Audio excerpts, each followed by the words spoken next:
شروع اللہ کا نام لے کر جو بڑا مہربان نہایت رحم والا ہے۔ حامیم، اس کتاب روشن کی قسم کہ ہم نے اس کو ایک مبارک رات میں نازل فرمایا، ہم تو خبردار کرنے والے ہیں۔ اسی رات میں تمام حکمت کے کام فیصل کیے جاتے ہیں، یعنی ہمارے ہاں سے حکم ہو کر بے شک ہم ہی فرشتوں کو بھیجتے ہیں۔ یہ تمہارے پروردگار کی رحمت ہے، وہی تو سننے والا ہے، جاننے والا ہے۔ آسمانوں اور زمین اور جو کچھ ان دونوں میں ہے سب کا مالک، بشرطے کہ تم لوگ یقین کرنے والے ہو۔ اس کے سوا کوئی معبود نہیں، وہی زندگی دیتا ہے اور وہی موت دیتا ہے، وہی تمہارا اور تمہارے پہلے باپ دادوں کا پروردگار ہے۔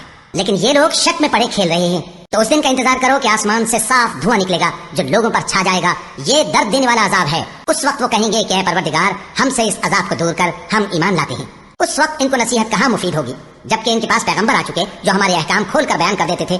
پھر انہوں نے ان سے منہ پھیر لیا اور کہنے لگے، یہ تو سکھایا پڑھایا ہوا ہے، دیوانہ ہے، ہم تو تھوڑے دنوں عذاب ٹال دیتے ہیں مگر تم پھر کفر کرنے لگتے ہو۔ جس دن ہم بڑی سخت گرفت کریں گے تو بے شک انتقام لے کر چھوڑیں گے۔ اور ان سے پہلے ہم نے قوم فرعون کی آزمائش کی اور ان کے پاس ایک عالی قدر پیغمبر آئے جنہوں نے یہ کہا کہ اللہ کے بندوں یعنی بنی اسرائیل کو میرے حوالے کر دو، میں تمہارا امانت دار پیغمبر ہوں، اور اللہ کے سامنے سرکشی نہ کرو، میں تمہارے پاس کھلی دلیل لے کر آیا ہوں، اور اس بات سے کہ تم مجھے سنسار کرو، میں اپنے اور تمہارے پروردگار کی پناہ لے چکا ہوں، اور اگر مجھ پر ایمان نہیں لاتے تو مجھ سے الگ ہو جاؤ۔ تب موسیٰ نے اپنے پروردگار سے دعا کی کہ یہ نافرمان لوگ ہیں۔ اللہ نے فرمایا کہ اچھا، میرے بندوں کو راتوں رات لے کر چلے جاؤ، اور فرعونی ضرور تمہارا تعاقب کریں گے، اور سمندر سے کہ ٹھہرا ہوا ہوگا پار ہو جانا، تمہارے بعد وہ پورا لشکر ڈبو دیا جائے گا۔ وہ لوگ بہت سے باغ اور چشمے چھوڑ گئے، اور کھیتیاں اور نفیس مکان اور آرام کی چیزیں جن میں وہ عیش کیا کرتے تھے۔ اسی طرح ہوا، اور ہم نے دوسرے لوگوں کو ان چیزوں کا مالک بنا دیا۔ پھر ان پر نہ تو آسمان اور زمین کو رونا آیا اور نہ ان کو مہلت ہی دی گئی، اور ہم نے بنی اسرائیل کو ذلت کے عذاب سے نجات دی، یعنی فرعون سے۔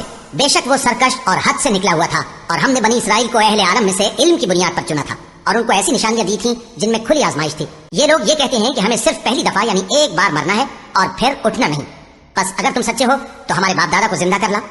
بھلا یہ اچھے ہیں یا تبا کی قوم اور وہ لوگ جو ان سے پہلے ہو چکے ہیں؟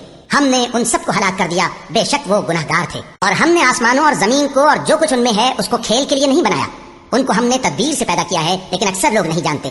کچھ شک نہیں کہ فیصلے کا دن ان سب کے جی اٹھنے کا وقت ہے، جس دن کوئی دوست کسی دوست کے کچھ کام نہ آئے گا اور نہ ان کو مدد ملے گی مگر جس پر اللہ مہربانی کرے۔ بے شک وہی غالب ہے، بڑا مہربان ہے۔ بلا شبہ تھوہر کا درخت گناہگاروں کا کھانا ہوگا، جیسے پگھلا ہوا تانبا۔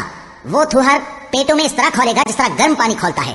حکم دیا جائے گا کہ اس کو پکڑ لو اور کھینچتے ہوئے دوزخ کے بیچوں بیچ لے جاؤ، پھر اس کے سر پر کھولتا ہوا پانی انڈیل دو کہ عذاب پر عذاب ہو۔ اب مزہ چکھ، تو بڑی عزت والا اور سردار تھا۔ یہ وہی دوزخ ہے جس پر تم لوگ شک کیا کرتے تھے۔ بے شک پرہیزگار لوگ چین کے مقام میں ہوں گے، یعنی باغوں اور چشموں میں باریک اور دبیز ریشم کا لباس پہن کر ایک دوسرے کے سامنے بیٹھے ہوں گے۔